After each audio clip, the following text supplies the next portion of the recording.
ദൈവനാമത്തിന് മഹത്വം ഉണ്ടാകട്ടെ. പന്തളം അപ്പോസ്തോലിക് മിനിസ്ട്രി മീഡിയയുടെ വചനധ്യാനത്തിലേക്ക്, ഡെയിലി മന്നായിലേക്ക് ക്രിസ്തുയേശുവിൻ്റെ ധന്യനാമത്തിൽ ഏവർക്കും സ്നേഹവന്ദനം. ദൈവത്തിന് സ്തോത്രം. ഇന്നത്തെ നമ്മുടെ അല്പസമയത്തെ ധ്യാനത്തിനായിട്ട് എടുത്തിരിക്കുന്ന വേദഭാഗം സങ്കീർത്തനങ്ങൾ 56 ഒരു വാക്യമാണ്. ഞാൻ ഭയപ്പെടുന്ന നാളിൽ നിന്നിൽ ആശ്രയിക്കും. അതിങ്ങനെ വീണ്ടും പറയുന്നു, ഞാൻ ദൈവത്തിൽ അവൻ്റെ വചനത്തെ പുകഴും. ഞാൻ ദൈവത്തിൽ ആശ്രയിക്കുന്നു, ഞാൻ ഭയപ്പെടുകയില്ല. അതായത് ഞാൻ ഭയപ്പെടുന്ന നാളിൽ ദാവീദിന് വലിയ ഒരു പ്രയാസഘട്ടമുണ്ടായി. ഫിലിസ്തീയ ദേശത്തു നിന്നും തന്നോട് കൂടെ ഉണ്ടായിരുന്ന പുരുഷന്മാരുമായിട്ട് സിക്ലാഗിലേക്ക് താൻ തിരിച്ചു വരുന്ന സമയത്ത് അവരുടെ കുടുംബങ്ങളിലുണ്ടായിരുന്ന എല്ലാവരെയും, കുഞ്ഞുകുട്ടികളെ അടക്കം ഭാര്യമാരെയും ബന്ധുക്കളെയും അവർക്കുണ്ടായിരുന്ന സകലതിനെയും അമാലേക്യർ വന്ന് എടുത്തുകൊണ്ടുപോയി എന്നുള്ള അവസ്ഥയാണ് കാണുന്നത്. ദാവീദ് വളരെയധികം പ്രയാസപ്പെട്ടു.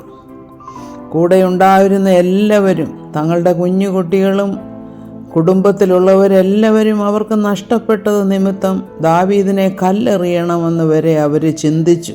കാരണം അത്രമാത്രം വലിയതായിരുന്നു അവർ നേരിട്ട ആ പ്രതിസന്ധി. അമാലേക്യർ അവർക്കുള്ളതെല്ലാം, അവരുടെ കുടുംബാംഗങ്ങളെയെല്ലാം പിടിച്ചുകൊണ്ടുപോയി എന്നുള്ള വാർത്ത. ദാവീദ് വളരെയധികം ഭയപ്പെട്ടു. എങ്കിൽ തന്നെയും യഹോവയിൽ ധൈര്യപ്പെട്ടു എന്ന് നമ്മൾ വായിക്കുന്നുണ്ട്. ദാവീദ് വളരെ കഷ്ടത്തിലായി. തന്നെ ഏത് സമയത്തും കൂടെയുള്ളവർ കല്ലെറിയാം. ആ പ്രശ്നങ്ങളുടെ നടുവിൽ താൻ യഹോവയിൽ ധൈര്യപ്പെടുന്നതായിട്ട് നാം കാണുകയാണ്. ഉടനെ തന്നെ അവിടെ ഉണ്ടായിരുന്ന പുരോഹിതൻ, അബ്യാഥാർ പുരോഹിതൻ അവിടെ ഉണ്ടായിരുന്നു. പുരോഹിതനോട് പറയുന്നു, ഏഫോദ് എടുത്തുകൊണ്ട് വരിക, ഒന്ന് യഹോവയോട് ചോദിച്ചു നോക്കിക്കുക, അരുളപ്പാടിനായിട്ട് നമ്മൾ അവരെ പിന്തുടരണോ? അമാലേക്യരെ പിന്തുടർന്നാൽ നമ്മുടെ കുഞ്ഞുങ്ങളെയും ഭാര്യമാരെയും ഒക്കെ തിരിച്ചു കൊണ്ടുവരാനൊക്കുമോ? നമുക്ക് നഷ്ടപ്പെട്ടതൊക്കെ നമുക്ക് വീണ്ടെടുക്കാമോ ഇല്ലയോ എന്ന് യഹോവയോടൊന്ന് അരുളപ്പാട് ചോദിക്കാനായിട്ട് അബ്യാഥാർ പുരോഹിതൻ ഏഫോദ് എടുത്ത് അപ്രകാരം ചെയ്യുന്നു. അപ്പോൾ കിട്ടിയ മറുപടി, തീർച്ചയായിട്ടും അവരെ പിന്തുടരുക, നിങ്ങൾ അവരെ എത്തിപ്പിടിക്കും, സകലവും വീണ്ടുകൊള്ളും എന്നുള്ള ഒരു ധൈര്യം. അതായത് യഹോവയുടെ വചനം, അരുളപ്പാടാണ് അവർക്ക് ലഭിക്കുന്നത്. അതുകൊണ്ടാണ് വീണ്ടും 2 തവണ ഇവിടെ പറയുന്നുണ്ട്. ഈ സങ്കീർത്തനത്തിൽ തന്നെ പറയുന്നു, ഞാൻ യഹോവയിൽ അവൻ്റെ വചനത്തെ പുകഴും. ഇംഗ്ലീഷിൽ അത് എഴുതിയിരിക്കുന്നത് I will praise the Lord എന്നാണ്.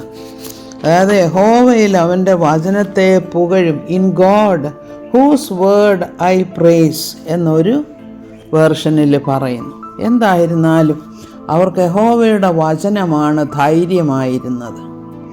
നമ്മുടെയൊക്കെയും ജീവിതത്തിലും ഇങ്ങനെ തന്നെയാണ്. യഹോവയുടെ വചനം നമ്മളെ ശക്തീകരിക്കുന്ന വചനമാണ്. ദാവീദ് അങ്ങനെ അവിടെ നിന്നും പോകുന്നു. അവർ 600 പേര് കൂടെ ഉണ്ടായിരുന്നു. ഒരു സ്ഥലത്ത് ചെന്നപ്പം 100-200 പേർക്ക് നടക്കാൻ വയ്യ. അവരവിടെ തന്നെ പാർത്തു.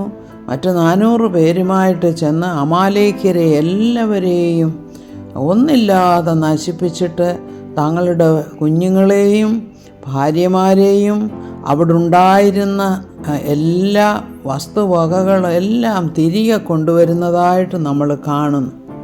അപ്പോൾ ദൈവം അവർക്ക് സഹായകനായിരുന്നു. കഷ്ടത്തിൽ അവൻ ഏറ്റവും അടുത്ത തുണയായിരുന്നു എന്ന് നമ്മൾ മനസ്സിലാക്കുന്നു.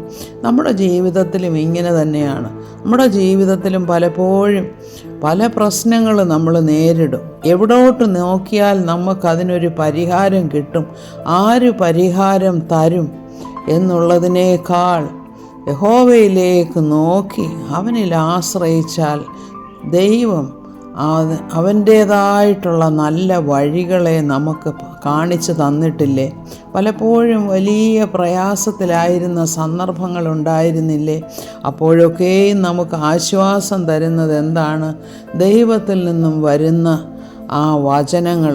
അതായത് നാം ദൈവത്തോട് ചേർന്ന് നടക്കുമ്പോൾ ദൈവം നമ്മുടെ ഉള്ളിൽ വചനത്തിൽ കൂടെ സംസാരിക്കുന്നതായിട്ട് നാം പലപ്പോഴും നമ്മൾ അനുഭവിച്ചറിഞ്ഞിട്ടില്ലേ?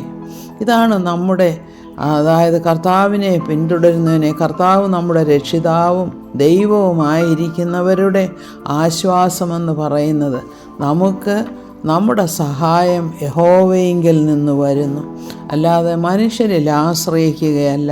മനുഷ്യനിൽ ആശ്രയിക്കുന്നതിനേക്കാൾ യഹോവയിൽ ആശ്രയിക്കുന്നത് നല്ലത്.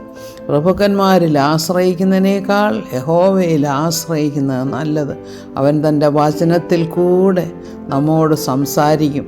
പരിശുദ്ധാത്മാവ് നമുക്ക് ആലോചന പറഞ്ഞു തരും. ഇതാണ് വാസ്തവത്തിൽ നമ്മുടെ ക്രിസ്തീയ ജീവിതത്തിൽ നാം അനുഭവിക്കുന്ന ഏറ്റവും വലിയ ഭാഗ്യാവസ്ഥ എന്ന് പറയുന്നത്. കഷ്ടങ്ങളിൽ അവൻ ഏറ്റവും അടുത്ത തുണയായിരിക്കുന്നു. അവനെ വിളിച്ചപേക്ഷിക്കുക. ദൈവനാമം മഹത്വപ്പെടട്ടെ. ദൈവത്തിൻ്റെ വചനത്തെ നമുക്ക് പുകഴ്ത്താം. ദൈവത്തിന് സ്തോത്രം. ആമേൻ. Praise the Lord.